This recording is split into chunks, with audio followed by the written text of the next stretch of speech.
गणपती उत्सव असोत किंवा इतर कुठलेही धार्मिक सण, निर्माल्य हा त्याचा महत्त्वाचा घटक आहे आणि लोकांच्या भावना यासोबत जुडलेल्या असतात। मग अनेकांच्या मनात हा प्रश्न पडत असेल की या निर्माल्याचं शेवटी काय होतं। अनेक लोक पूजेनंतर त्या निर्माल्याला नदी तलावात फेकून देतात आणि त्यामुळे पाण्याचे प्रदूषण होऊन रोग पसरतात आणि याचे दुष्परिणाम सामान्य जनांनाच भोगावे लागतात।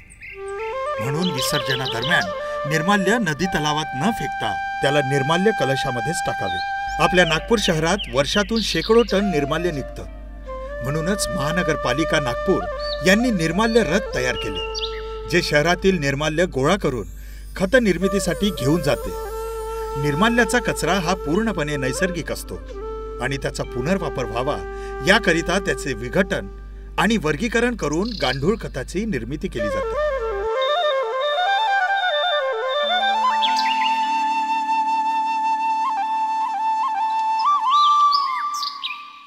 ज्याचा वापर उद्यानात तसेच शेतीसाठी सुद्धा केले जाते।